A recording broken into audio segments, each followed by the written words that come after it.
Okay, तो जैसा आपको पता था अपना क्लास ट्वेल्थ का first chapter that is reproduction in organism ये स्टार्ट कर लिया था अपन ने। इसका एक लेक्चर कर लिया था जिसमें अपन ने बेसिक सी बातें कर ली थी कि क्या रिप्रोडक्शन का मतलब क्या होता है। फिर एक दो शब्द दे रखे थे आपके पास, लाइफ साइकिल और लाइफ स्पान।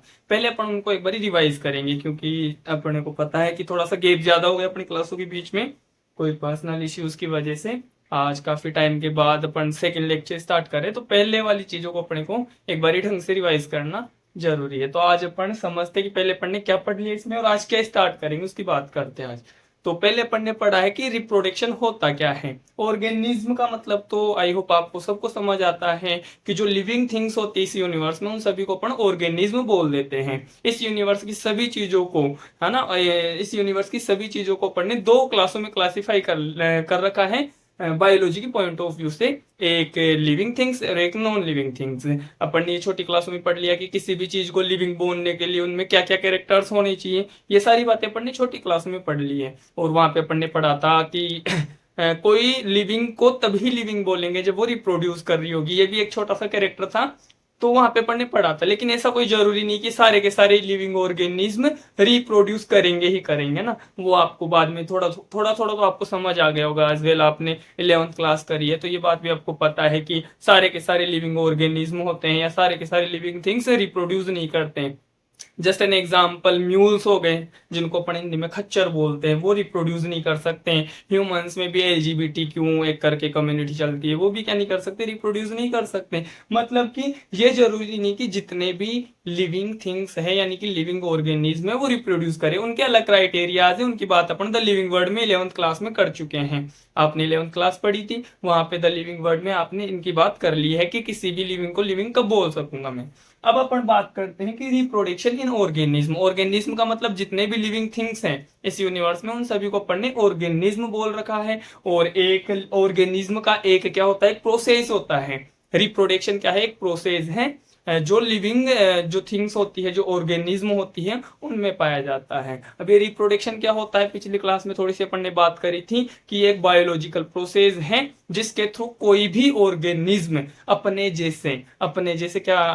जैसे ऑफ स्प्रिंग्स यानी कि अपने जैसे संतानें बनाता है। हिंदी में इसको प्रजनन बोलते हैं। ये एक ऐसी प्रोसेस होती है, एक ऐसी प्रक्रिया होती है जिसके थ्रू क्या करते हैं, कोई भी ऑर्गेनिज्म अपने जैसा नया ऑर्गेनिज्म प्रोड्यूस करता है। और इसी प्रोसेस को अपन क्या बोल देते हैं, रिप्रोडक्शन बोल देते हैं। फिर दो छोटे छोटे टर्म्स आए थे, एक लाइफ साइकिल आया था, एक लाइफ स्पान आया था। इनकी भी अपन ने बात कर ली थी कि लाइफ स्पान एक टाइम पीरियड होता है। कोई ऑर्गेनिज्म की जो बर्थ होता है वहां से लेकर उसकी नेचुरल डेथ के बीच का जो टाइम पीरियड होता है उसको अपन लाइफ स्पान बोलते हैं। फिर एक एनसीईआरटी में एक चार्ट दे रखा था, वहां पर कुछ एक ऑर्गेनिज्म के लाइफ स्पान एनसीईआरटी ने मेंशन कर रखे और कुछ के ब्लैंक कर रखे और आपसे पूछ रखा है कि आप पता करके बताओ इनके लाइफ स्पान। जैसे एलिफेंट का लाइफ स्पान उसने ब्लैंक कर रखा, उसमें आपको बताना था कि एलिफेंट का लाइफ स्पान क्या होता है। मतलब जनरली एक एलिफेंट जन्म लेने से लेकर नेचुरल डेथ तक का जो टाइम पीरियड है वो कितना होता है, तो वो अप्रोक्सीमेटली 62 या 70 to 90 ईयर्स अपन बोल सकते हैं।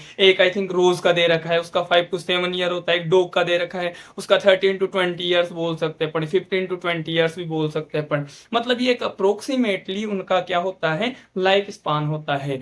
अपने को समझने की जरूरत है यहाँ पर एक ही चीज है कि लाइफ स्पान क्या होता है, टाइम पीरियड होता है किसी भी ऑर्गेनिज्म के बर्थ से लेकर उसकी नेचुरल डेथ के बीच का। जैसे किसी इंसान में भी किसी बच्चे का बर्थ होता है फिर उसकी नेचुरली डेथ हो जाए, ऐसा नहीं कि सर कोई तो मतलब बीच का किसी का एक्सीडेंट हो गया, वो तो 20 ईयर्स की एज में गुजर गया, 15 साल की एज में गुजर गया, वो अलग चीजें हैं। अपन बात करते हैं नेचुरल डेथ की, मतलब कि नेचुरली कहाँ तक वो सर्वाइव कर सकता है, उस चीज को अपन क्या बोलते हैं, लाइफ स्पान बोलते हैं। फिर बात आती है लाइफ साइकिल की। तो लाइफ साइकिल, लाइफ स्पान, इन दोनों में अपने को ऐसा लगता है कि सर दोनों ही एक जैसी बातें लग रही है हमें तो ना। लाइफ साइकिल लाइफ स्पान दोनों एक ही जैसे शब्द है ना, सिनोनिम्स लगते हैं, लेकिन ये सिनोनिम्स नहीं है, इनमें डिफरेंस है। जैसे लाइफ स्पान की अपन ने बात कर ली कि लाइफ स्पान क्या होता है, किसी भी ऑर्गेनिज्म के बर्थ से लेकर उसके नेचुरल डेथ तक की, उसके जन्म से लेकर उसके प्राकृतिक जो मृत्यु होती है वहां तक का जो टाइम पीरियड होता है उसको अपन ने लाइफ स्पान बोल दिया, दैट्स इट। फिर बाद में आता है अपना लाइफ साइकिल। तो लाइफ साइकिल एक सीक्वेंस होता है। सीक्वेंस का मतलब एक स्टेजेस के थ्रू अपन समझते हैं। देखिए, कोई भी ऑर्गेनिज्म किन किन स्टेजेस से गुजरा है, उन सारी स्टेजेस को अपन ने कंबाइन करके क्या बोल दिया है, लाइफ साइकिल बोल दिया है। एग्जांपल भी लिया था अपन ने पिछली क्लास में कि जैसे ह्यूमंस की लाइफ साइकिल की बात करें तो ह्यूमंस में क्या होता है, पहले स्पर्म आता है, ओवम आता है, दोनों एक जगह आते हैं, मेटिंग होती है, फर्टिलाइजेशन होता है और क्या बन जाता है, जाइगोट बन जाता है। एक्चुअल में लाइफ की स्टार्टिंग यहीं से होती है, स्पर्म और ओवम के फ्यूजन से जो फर्टिलाइजेशन होता है। ये आप ह्यूमन रिप्रोडक्शन में पढ़ेंगे अपन इसी क्लास में, तो थोड़ा बहुत 10th क्लास में आपने पढ़ रखा है।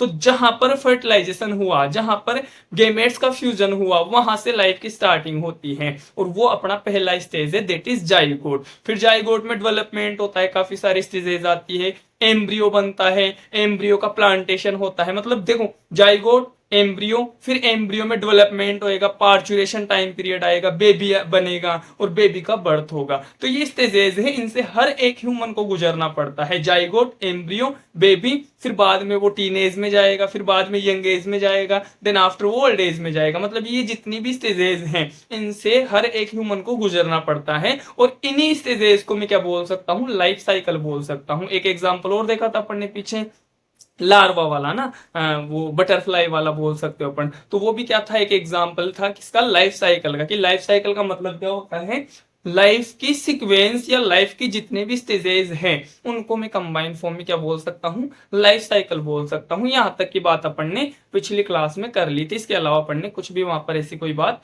करी नहीं थी। और यही आपके एनसीईआरटी में जो समझने की थी, लाइफ साइकिल और लाइफ स्पान, जो पिछले क्लास में अपन समझ चुके, फर्स्ट लेक्चर में अपन समझ चुके हैं। आज अपन रिप्रोडक्शन को ऑफिशियली स्टार्ट करते हैं। तो रिप्रोडक्शन एक्चुअल में होती क्या है, डेफिनेशन आपको नोट्स में मिल जाएगी, फिर भी मैं थोड़ा बहुत यहाँ पर लिख दे रहा हूँ कि रिप्रोडक्शन क्या होती है।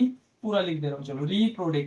रिप्रोडक्शन क्या है, रिप्रोडक्शन इज ए बायोलॉजिकल क्यों बोल रहा हूँ, क्योंकि बायो का मतलब क्या होता है, लाइफ होता है ना। बायो का मतलब क्या होता है, लाइफ होता है, मतलब कि लाइफ की प्रोसेस है ये, है ना। बायोकेमिकल बोल सकते हो, बायोलॉजिकल बोल सकते हो। Reproduction is a biological process जिसके थ्रू क्या होता है, बाय विच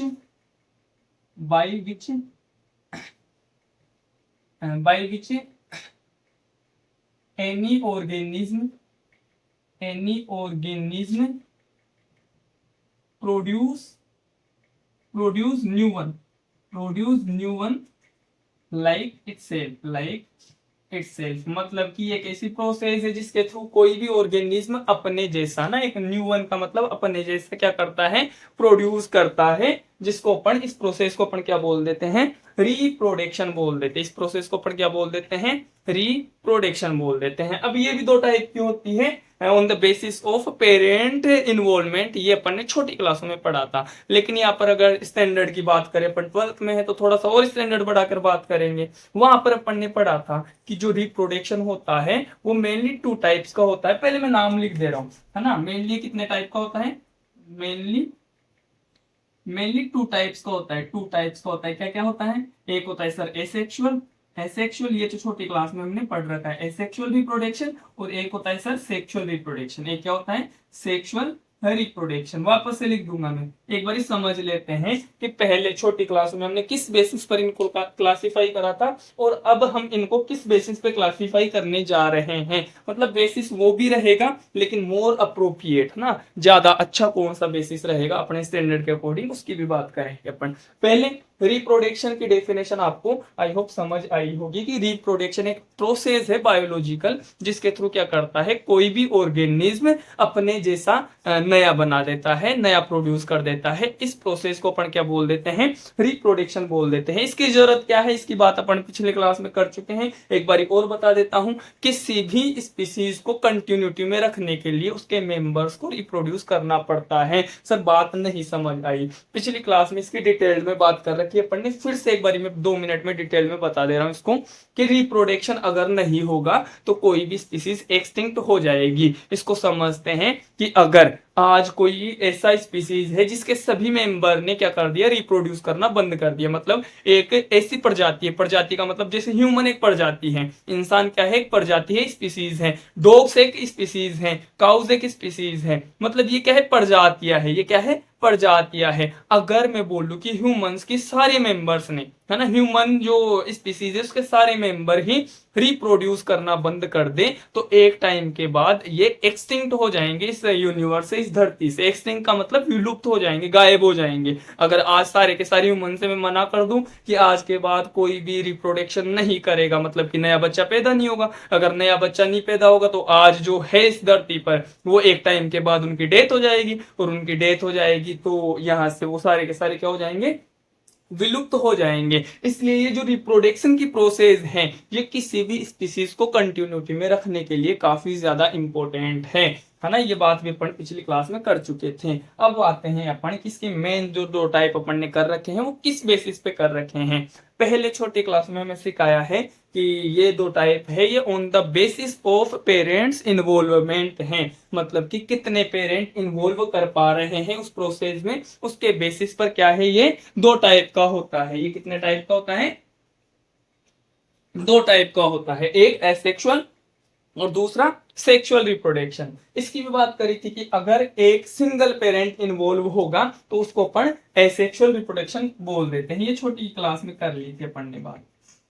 अगर सिंगल पेरेंट इन्वॉल्व है तो उसको एसेक्सुअल बोलेंगे, और अगर दो पेरेंट्स इन्वॉल्व हैं, अगर टू पेरेंट्स का इन्वॉल्वमेंट है तो उसको अपन क्या बोल देते हैं, उसको अपन बोल देते हैं सेक्सुअल रिप्रोडक्शन। ये अपन ने मतलब कि छोटे बेसिस पर अपन ने क्लासिफाई कर लिया।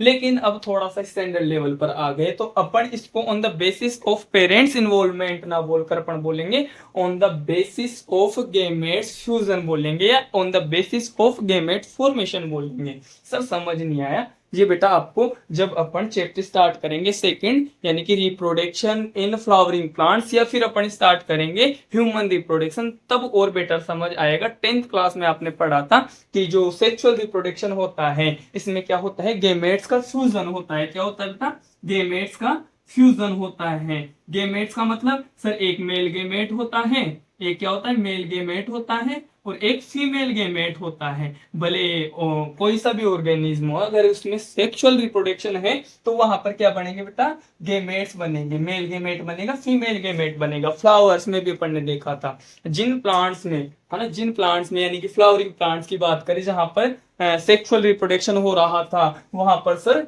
मेल गेमेट्स बन रहे थे और फीमेल गेमेट्स बन रहे थे। याद करो है ना, मेल गेमेट्स और फीमेल गेमेट्स बन रहे थे। वहां पर बाकायदा दे रखा है फ्लावरिंग प्लांट्स, यानी कि फ्लावरिंग प्लांट्स के जो फ्लावर होते हैं उसमें दो पार्ट्स होते हैं, एक से फीमेल रिप्रोडक्टिव पार्ट होता है, एक मेल रिप्रोडक्टिव पार्ट होता है। ये सारी बातें आपने 10th क्लास में पढ़ रखी हैं। मतलब कि सेक्सुअल रिप्रोडक्शन में क्या होता है, गेमेट्स का फ्यूजन होता है। हाँ sir, male gamete male gamete produce हो रहा था मेल सेक्स ऑर्गन्स में, और फीमेल गेमेट से फीमेल सेक्स ऑर्गन में प्रोड्यूस हो रहे थे, और आगे चलकर ये दोनों क्या कर जा रहे थे, फ्यूज कर जा रहे थे। फ्यूज का मतलब फर्टाइल कर जा रहे थे। फ्यूज करने से क्या हो जा रहा था, फर्टिलाइजेशन हो जा रहा था। मतलब कि सर यही से तो लाइफ स्टार्ट होती है सेक्सुअल रिप्रोडक्शन में। मतलब सेक्सुअल रिप्रोडक्शन में क्या हो रहा था, मेल गेमेट फीमेल गेमेट ये प्रोड्यूस हो रहे थे मेल और फीमेल ऑर्गन्स में, और इन दोनों के फ्यूजन को अपन ने फर्टिलाइजेशन बोला था। ये भी एक प्रोसेस होती है, और इस फर्टिलाइजेशन के बाद लाइफ स्टार्ट हो रही थी। मतलब कि ओवरऑल अगर मैं बात करूं तो सेक्सुअल रिप्रोडक्शन में जितने भी सेक्सुअल रिप्रोडक्शन है, मतलब किसी भी ऑर्गेनिज्म में अगर सेक्सुअल रिप्रोडक्शन हो रहा है तो ये वाली चीज कॉमन थी कि गेमेट्स बनेंगे, और गेमेट्स क्या होंगे, फ्यूज होंगे। उसके आगे की स्टेजेस अलग अलग हो सकती हैं, है ना, उसके आगे की स्टेजेस अलग अलग हो सकती हैं, लेकिन यहां से लेकर यहां तक की चीज क्या थी, कॉमन थी। मतलब अगर मैं बोलूं कि सेक्सुअल रिप्रोडक्शन में गेमेट्स का फॉर्मेशन होगा ही होगा तो ये बात 101% सही है। और अगर मैं बोलूं कि सेक्सुअल रिप्रोडक्शन में गेमेट्स का फ्यूजन होगा ही होगा तो ये बात भी 101% ठीक है।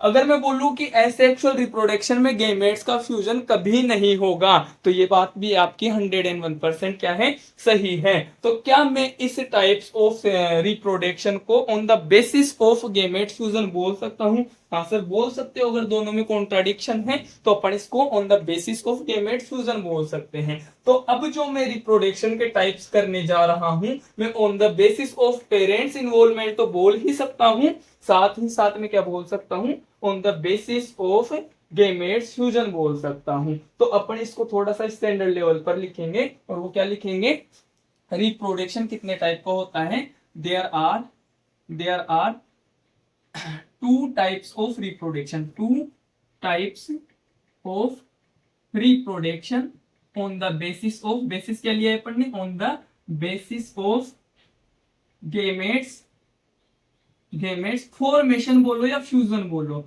गेमेट्स फॉर्मेशन बोलेंगे या गेमेट फ्यूजन बोलेंगे, एक ही बात है। गेमेट फॉर्म ही नहीं होंगे तो गेमेट फ्यूज कैसे होंगे, तो गेमेट फॉर्मेशन और फ्यूजन दोनों एक ही बात है। तो ये अपन किस बेसिस पे कर रहे हैं यहाँ पर, रिप्रोडक्शन को classify on the basis of gamete formation और गेमेट फ्यूजन। गेमेट फ्यूजन तभी तो होंगे जब गेमेट फॉर्मेशन होंगे, मतलब कि दोनों एक ही बात बोल सकते हैं अपन। और ये कितने टाइप का होता है, दो टाइप का होता है। कौन कौन से टाइप का होता है, दो टाइप का, एक तो एसेक्सुअल रिप्रोडक्शन होता है और दूसरा क्या होता है बेटा, सेक्सुअल रिप्रोडक्शन होता है। दूसरा क्या होता है, सेक्सुअल रिप्रोडक्शन होता है। इस सेक्सुअल रिप्रोडक्शन के लिए दो अलग से सेपरेट चैप्टर दे रखे हैं आपकी इसी एनसीईआरटी में। एक तो दे रखा है reproduction in sexual reproduction in flowering plants और दूसरा दे रखा है आपका ह्यूमन रिप्रोडक्शन। तो इसकी तो बात अपन वहां पे दोनों चैप्टर में डिटेल में करेंगे। इस चैप्टर में अपना ओवरऑल पर्पस क्या है, एसेक्सुअल रिप्रोडक्शन को पढ़ना। इस चैप्टर में अपना मेन जो फोकस रहेगा वो किस पे रहेगा, एसेक्सुअल रिप्रोडक्शन पे रहेगा। थोड़ा सा एक क्लास का मैटर इसमें सेक्सुअल रिप्रोडक्शन का भी दे रखा है, उसकी भी अपन इसमें इस चैप्टर में बात कर लेंगे। लास्ट के 2 पैराग्राफ या 3 पैराग्राफ इस पर दे रखे हैं, मैक्सिमम 1 या 1.5 क्लास का मटेरियल है, तो उसकी भी बात अपन कर लेंगे। लेकिन मेन टारगेट क्या रहेगा इसका, एसेक्सुअल रिप्रोडक्शन, और सेक्सुअल रिप्रोडक्शन को अपन at the end of this chapter कर लेंगे। अभी बात करते हैं अपन एसेक्सुअल रिप्रोडक्शन की, मतलब अब अपने को नया टॉपिक मिल चुका है, दैट इज एसेक्सुअल रिप्रोडक्शन। और ये किस बेसिस पे करा है अपन ने, types on the basis of gamete formation या on the basis of gamete fusion, जिसकी बात अपन कर चुके हैं। अब इसमें अपन बात करते हैं कि ये होता क्या है। मैं इसको हटा दे रहा हूँ, एसेक्सुअल की क्या डाल देते हैं, हेडिंग डाल देते हैं और इसको स्टार्ट कर लेते हैं। तो अब अपन स्टार्ट क्या करने जा रहे हैं, एसेक्सुअल रिप्रोडक्शन। आई होप यहाँ तक का चैप्टर आपको समझ आया होगा। आगे अपन थोड़ा बहुत जनरल सा इंट्रोडक्शन कर लेंगे एसेक्सुअल रिप्रोडक्शन का भी। तो अपना नया टॉपिक क्या है, एसेक्सुअल रिप्रोडक्शन। अब इसकी अगर डेफिनेशन की मैं बात करूं तो वो ही डेफिनेशन जो आपने छोटी क्लासों में पढ़ी है, वो ही डेफिनेशन आज अपन यहाँ पे पढ़ेंगे इसकी। एसेक्सुअल रिप्रोडक्शन की डेफिनेशन क्या होती है, टाइप ऑफ या मोड ऑफ लिखे है ना, और भी बेटर लगेगा अपने को, mode of reproduction in which single parent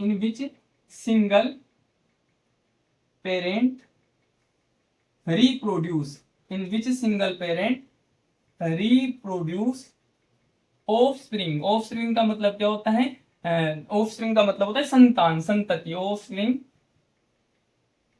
without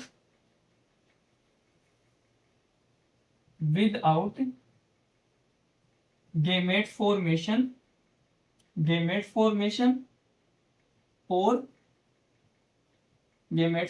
और गेमेट फ्यूजन। इसकी बात अपन ने अभी करी तो थी। हाँ सर, ऐसी कुछ बातें अपन ने पीछे करी थी कि एसेक्सुअल टाइप के रिप्रोडक्शन में क्या होता है, एक तो पेरेंट कितने होते हैं, सिंगल पेरेंट का इन्वॉल्वमेंट होता है, और दूसरा इसमें ना तो गेमेट फॉर्मेशन होगा और ना ही गेमेट का फ्यूजन होगा। जब गेमेट फॉर्मेशन ही नहीं होगा तो गेमेट फ्यूजन की तो बात ही नहीं बढ़ती।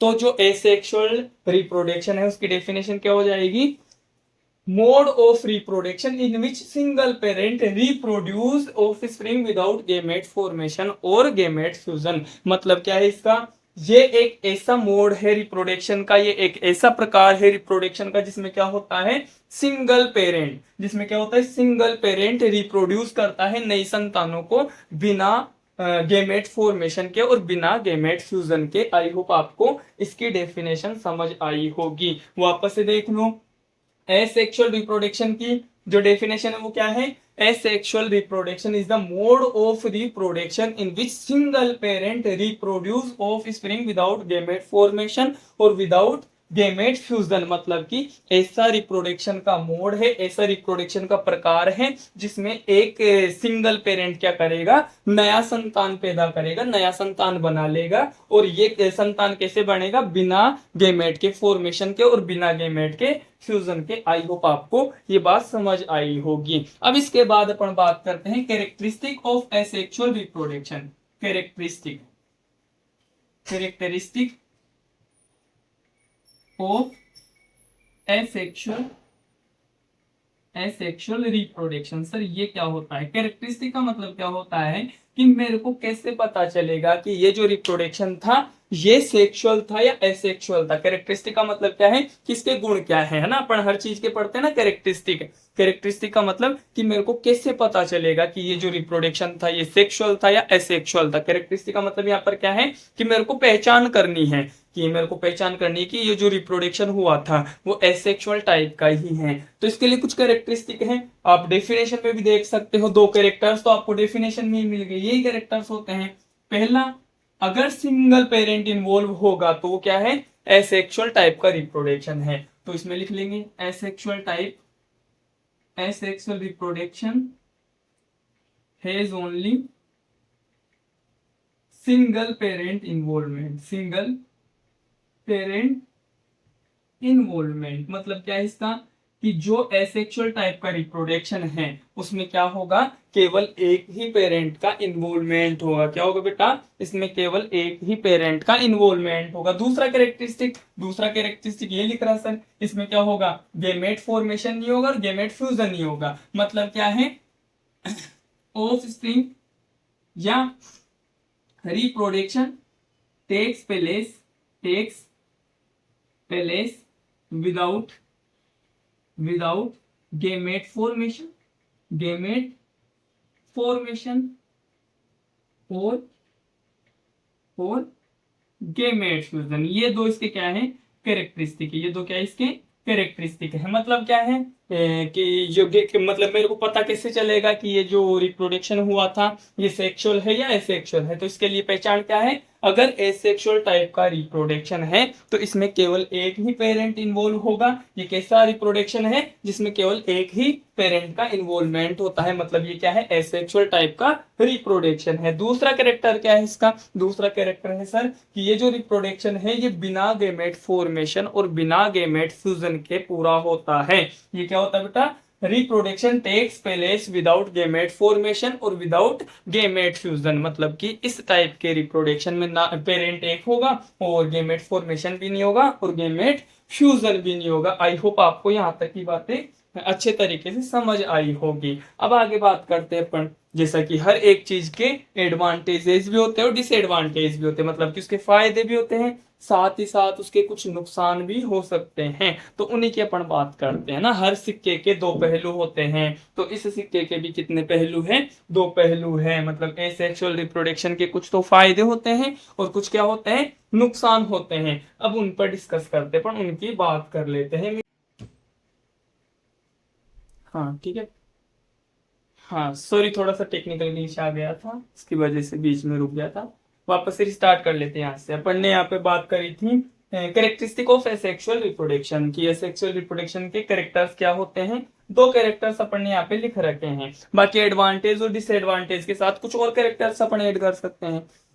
तो कैरेक्टरिस्टिक ऑफ एसेक्सुअल रिप्रोडक्शन में अपन ने क्या बात करी है कि इससे मतलब एसेक्सुअल रिप्रोडक्शन में केवल और केवल सिंगल पेरेंट इन्वॉल्व होगा। और दूसरी बात अपन ने क्या करी है कि ये जो रिप्रोडक्शन है ये विदाउट गेमेट फॉर्मेशन और विदाउट गेमेट फ्यूजन के टेक्स प्लेस होता है, मतलब कि पूरा होता है ना। तो ये दो कैरेक्टरिस्टिक की अपन ने बात कर ली। और भी ऐड कर सकते हैं अपन एडवांटेज डिसएडवांटेज वाली बातें भी। जैसे मैं अगर लिखना चाहूँ यहाँ पे लिख सकता हूँ, अगर गेमेट फॉर्मेशन नहीं होगा, गेमेट फ्यूजन नहीं होगा, तो यहाँ पर क्या नहीं होगा, फर्टिलाइजेशन भी नहीं होगा। तो नो फर्टिलाइजेशन है ना, फर्टिलाइजेशन भी क्या नहीं होगा यहाँ पर, फर्टिलाइजेशन भी यहाँ पर नहीं होगा। तो ये बात भी अपन यहाँ पर ऐड कर सकते हैं। तो ये तीन चार कैरेक्टरिस्टिक हो सकते हैं इसके, है ना। ये फास्ट होता है, ये भी इसका कैरेक्टर है ना। फास्ट होता है, फास्ट या रेपिडली, फास्ट और रेपिडली, मतलब कि काफी तेजी से होता है। क्यों? क्योंकि सर इसमें सिंगल पेरेंट का इन्वॉल्वमेंट है, इसलिए काफी तेजी से होता है। नो जेनेटिक वेरिएशन, ये बातें अपन एडवांटेज और डिसएडवांटेज में बेटर समझ पाएंगे, इसलिए मैंने यहाँ पर, चलो यहाँ पर 3 कैरेक्टर अपन ने लिखे या 4 कैरेक्टर अपन ने यहाँ पर लिख लिए हैं। आप बाकी जो कैरेक्टर्स हैं एडवांटेज और डिसएडवांटेज के साथ अपन समझ लेते हैं। तो इसको मैं हटा देता हूं ताकि अपन एडवांटेज और डिसएडवांटेज की बात कर सकते हैं, है ना, ताकि अपन एडवांटेज और डिसएडवांटेज की बात कर सकें। मतलब कि एसेक्सुअल टाइप के रिप्रोडक्शन के हैं जो कुछ फायदे हैं और कुछ क्या है, नुकसान है, और उन फायदे नुकसान की बात अब अपन करते हैं आगे। तो इसको मैं हटा दे रहा हूं और हेडिंग हो जाएगी अपनी नई, एडवांटेज ऑफ एसेक्सुअल रिप्रोडक्शन। अपनी नई जो हेडिंग है वो क्या हो जाएगी, एडवांटेज ऑफ एसेक्सुअल रिप्रोडक्शन। मतलब इसके क्या फायदे हैं उसकी पहले बात कर लेते हैं अपन। तो मैंने लिख दिया यहाँ पर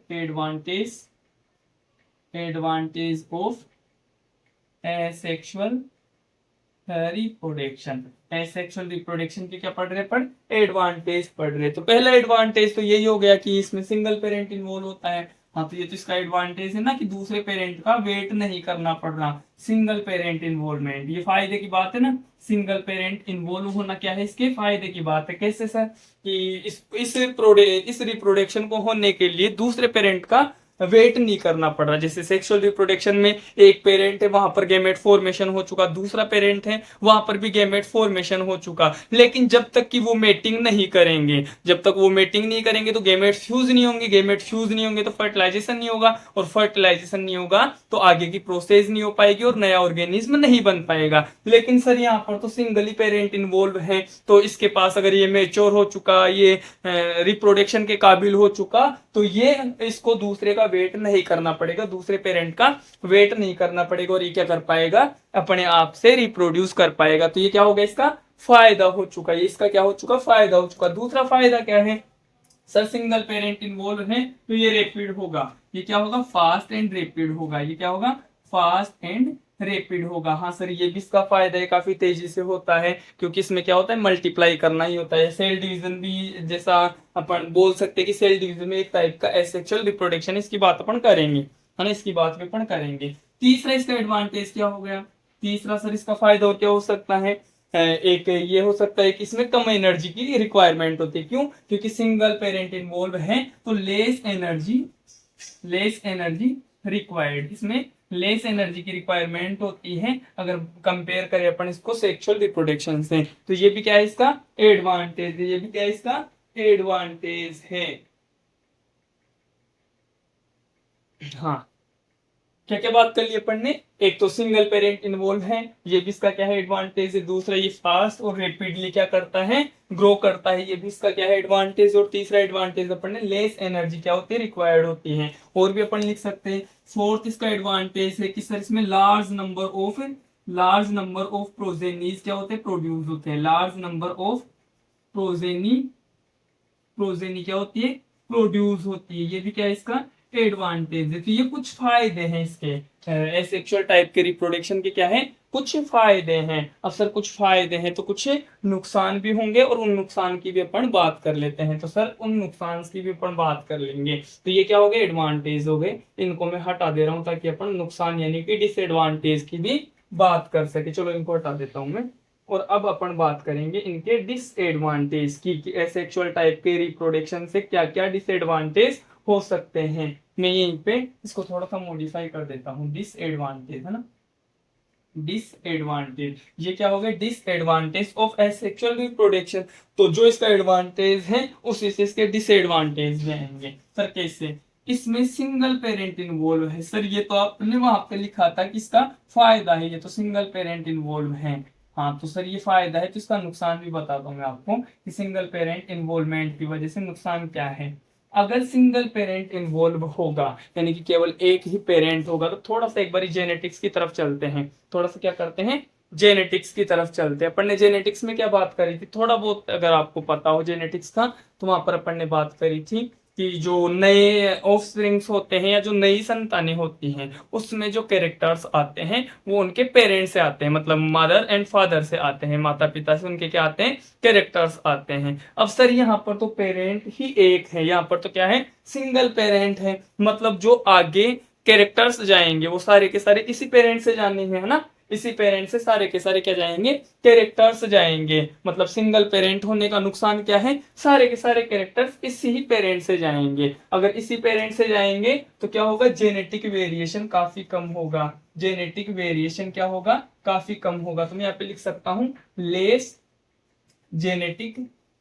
लेस जेनेटिक वेरिएशन, काफी कम जेनेटिक वेरिएशन होगा। क्यों, क्योंकि इसमें सारे के सारे कैरेक्टर्स एक ही पेरेंट से आ रहे हैं, इसलिए इसके जो जेनेटिक वेरिएशन है वो काफी कम होंगे और इसी वजह से ये अडेप्ट भी नहीं कर पाएंगे ना। तो लेस अडेप्टेबिलिटी भी लिख सकते हैं अपन, लेस अडेप्टिबिलिटी मतलब कि अपने आप को इन्वायरमेंट के अकॉर्डिंग कम से कम अडेप्ट कर पाते हैं। क्यों, क्योंकि इनके अंदर काफी कम जेनेटिक वेरिएशन है और अगर काफी कम जेनेटिक वेरिएशन है तो अपने आप को इन्वायरमेंट के अकॉर्डिंग काफी कम अडेप्ट कर पाते हैं। ये क्या कर पाते हैं, काफी कम अडेप्ट कर पाते हैं। एक और बात अपन लिख सकते हैं, ये क्या होते हैं, जेनेटिकली आइडेंटिकल होते हैं, आइडेंटिकल टू इट्स पेरेंट्स मतलब अपने पेरेंट के क्या होते हैं, जेनेटिकली आइडेंटिकल होते हैं। सर इसका नुकसान क्या है ना, आइडेंटिकल होने से नुकसान क्या है, चलो मैं इसको भी समझाता हूं। अगर कोई अपने पेरेंट के जेनेटिकली क्या है, आइडेंटिकल है, तो इसका नुकसान क्या है, इसको ऐसे समझते हैं जैसे इसका पेरेंट था ना, कोई भी एक एसेक्सुअल टाइप के रिप्रोडक्शन से पैदा हो रहा है ना, प्रोड्यूस हो रहा है, उसका जो पेरेंट था उसके अंदर काफी सारी डिजीज थी। तो जब अगर उसके अंदर काफी सारी डिजीज थी मतलब उसके जीन्स में कुछ ना कुछ प्रॉब्लम थी, है ना, उसके जीन्स में क्या थी, कुछ प्रॉब्लम्स थी, मतलब कुछ डिजीज थी। अब क्या है, ये भी अपने पेरेंट का जेनेटिकली आइडेंटिकल है। आइडेंटिकल होने का मतलब क्या है, उसके कॉपी है ना, जेनेटिकली आइडेंटिकल होने का मतलब जीन्स में उसकी एज ए कॉपी है। कॉपी होने का मतलब उसका एकदम जेरोक्स है ना, फोटो कॉपी जिसको अपन बोलते हैं। तो ये अगर अपने पेरेंट का जेनेटिकली आइडेंटिकल है मतलब इसके जीन्स अपने पेरेंट के पूरे तरीके से क्या है, अपने पेरेंट के सिमिलर है, अपने पेरेंट के तरह के हैं। तो अगर पेरेंट के तरह के हैं और पेरेंट में कोई डिजीज है मतलब इसमें भी क्या है, डिजीज होंगे। इसलिए जो जेनेटिकली आइडेंटिकल होते हैं पेरेंट्स के, इनमें क्या होता है, डिजीज इजीली स्प्रेड, है ना, डिजीज इजीली स्प्रेड, यानी कि इनमें डिजीज क्या होते हैं, इजीली स्प्रेड हो जाते हैं। बीमारियां या जो रोग होते हैं वो इजीली क्या हो जाते हैं, स्प्रेड हो जाते हैं। तो डिसएडवांटेज की अपन ने क्या क्या बात कर ली है, जो सेक्सुअल टाइप का रिप्रोडक्शन है इसका एक डिसएडवांटेज क्या है, इसमें सिंगल ही पेरेंट इन्वॉल्व होता है, जिसकी वजह से इनमें काफी कम जेनेटिक वेरिएशंस देखने को मिलते हैं। और काफी कम जेनेटिक वेरिएशंस होने के वजह से ये अपने आप को इन्वायरमेंट के अकॉर्डिंग काफी कम अडेप्ट कर पाते हैं। अडेप्शन का मतलब समझते हो ना, अडेप्ट करने का मतलब अपने आप को ढालना, ऐसा समझ सकते हैं अपन। जैसे इन्वायरमेंट जैसा है मैं अपने आप को इन्वायरमेंट के अकॉर्डिंग ढाल लेता हूं, ये क्या है, अडेप्शन है। तो ये इनमें जेनेटिक वेरिएशन काफी कम होता है, जिसकी वजह से क्या कर पाते हैं, ये अपने आप को काफी कम अडेप्ट कर पाते हैं। तीसरा इसका डिसएडवांटेज क्या है, ये अपने पेरेंट के जेनेटिकली क्या है, जेनेटिकली आइडेंटिकल होते हैं, जिसकी वजह से इनमें बीमारियां भी क्या होते हैं, बीमारियां भी इजीली स्प्रेड हो पाती हैं। ये कुछ क्या है इनमें, ये कुछ इनके डिसएडवांटेज हैं। तो अपन ने आज क्या क्या पढ़ा। अच्छा, इनके टाइप्स की अगर मैं बात करूं, टाइप्स के नाम अगर यहाँ पर अपन लिखना चाहे तो लिख सकते हैं, मैं बोल के बता दे रहा हूँ या फिर लिख देता हूं ताकि आपको आइडिया रहे कि इसके आगे अपन कैसे मूव करने जा रहे हैं। इनको हटा दे रहा हूं मैं, आपके जो types of asexual reproduction they रखे हैं उनकी बात कर लेते हैं। पहले यहाँ तक क्या पढ़ा अपन ने उसकी बात कर लेते हैं। अपन ने पिछली क्लास में लाइफ स्पान और लाइफ साइकिल तक की बात कर ली थी और आज अपन ने एसेक्सुअल रिप्रोडक्शन को स्टार्ट कर लिया था। आज अपन ने समझा था कि जो रिप्रोडक्शन होता है वो किस बेसिस पर क्लासीफाई है, किस बेसिस पर कितने क्लासों में क्लासीफाई है। बेसिस अपन ने लिया था या तो पेरेंट्स इन्वॉल्वमेंट या तो गेमेट फॉर्मेशन और गेमेट फ्यूजन। तो गेमेट फॉर्मेशन और गेमेट फ्यूजन और पेरेंट इन्वॉल्वमेंट तीनों एक ही बात थी और इनके बेसिस पर अपन ने जो रिप्रोडक्शन था उसको दो क्लास में क्लासिफाई कर लिया था, दो टाइप्स में क्लासिफाई कर लिया था। एक था एसेक्सुअल, दूसरा था सेक्सुअल। सेक्सुअल को अपन at the end of this chapter कर लेंगे, और एसेक्सुअल टाइप के रिप्रोडक्शन को अपन ने स्टार्ट कर लिया, और उसमें अपन ने बात करी कि एसेक्सुअल टाइप का रिप्रोडक्शन क्या होता है। ए मोड ऑफ रिप्रोडक्शन होता है जिसमें सिंगल पेरेंट क्या करता है, नया ऑफ स्प्रिंग बनाता है, नया ऑफ स्प्रिंग प्रोड्यूस करता है विदाउट गेमेट फॉर्मेशन और विदाउट गेमेट फ्यूजन। ये उसकी बेसिक सी डेफिनेशन थी। फिर अपन ने बात करी कि इसके कैरेक्टरिस्टिक क्या होते हैं, मतलब मैं कैसे पहचान करूंगा कि एसेक्सुअल रिप्रोडक्शन हुआ है या नहीं हुआ है, या कोई दूसरे टाइप का रिप्रोडक्शन है। तो उसमें अपन ने बात करी कि अगर एसेक्सुअल टाइप का रिप्रोडक्शन होगा तो उसमें केवल और केवल एक ही पेरेंट का इन्वॉल्वमेंट होगा, तभी मैं उसको क्या बोलूंगा, एसेक्सुअल रिप्रोडक्शन बोलूंगा। दूसरा अपन ने बात करी कि अगर एसेक्सुअल टाइप का रिप्रोडक्शन है तो इसमें गेमेट फॉर्मेशन और गेमेट फ्यूजन नहीं होगा, और अगर गेमेट फॉर्मेशन और गेमेट फ्यूजन नहीं होगा तो फर्टिलाइजेशन भी इसमें नहीं होगा। और अगर चौथा भी अपन बात करें, फोर्थ वन की अपन बात करें, तो फास्ट एंड रैपिड भी इसमें अपन एड ऑन कर सकते हैं। फिर अपन ने बात करी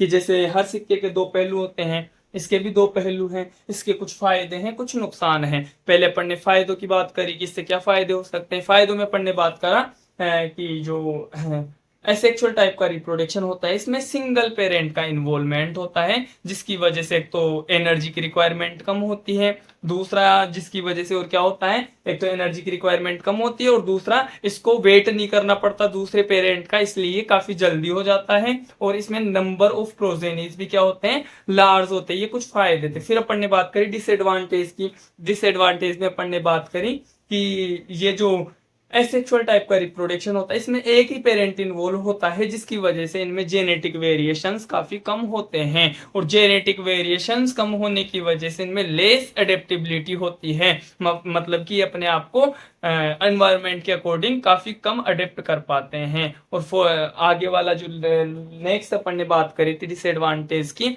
वो डिसएडवांटेज था कि ये जो है सिंगल पेरेंट के इन्वॉल्वमेंट होने की वजह से ये जेनेटिकली अपने पेरेंट के क्या होते हैं, आइडेंटिकल होते हैं। आइडेंटिकल होने का मतलब एकदम कॉपी होते हैं उनके, एकदम जीन्स में उनके जैसे ही होते हैं, सिमिलर होते हैं। अगर जीन्स उनके सिमिलर हैं तो जितने डिजीज इसके पेरेंट्स में थे उतने ही डिजीज इसके आगे वाली जनरेशंस में क्या होते जाएंगे, पास थ्रू होते जाएंगे। इसलिए डिजीज है वो इजीली स्प्रेड कर पाती है। जैसे ये कोई प्रोजेनी है, इसके कोई ये कोई पेरेंट है ना, ये कोई पेरेंट है, ये इसकी कोई प्रोजेनी है। ये क्या है, इसकी प्रोजेनी। प्रोजेनी का मतलब भी क्या होता है, संतान होता है। ये इसका जेनेटिकली आइडेंटिकल है, मतलब जो जीन इसमें है वो ही जीन्स इसमें होंगे। जेनेटिकली आइडेंटिकल का मतलब जो जीन इसमें है, पेरेंट में है, वही जीन प्रोजेनी में होंगे। मतलब इसके कोई डिजीज है, इसके साथ कोई रोग है, कोई बीमारी है, तो वो इसमें भी आ चुकी है। अब वो इसमें आ चुकी तो ये भी एसेक्सुअल टाइप का रिप्रोडक्शन करेगा। इसका जो प्रोजेनी होगा उसमें भी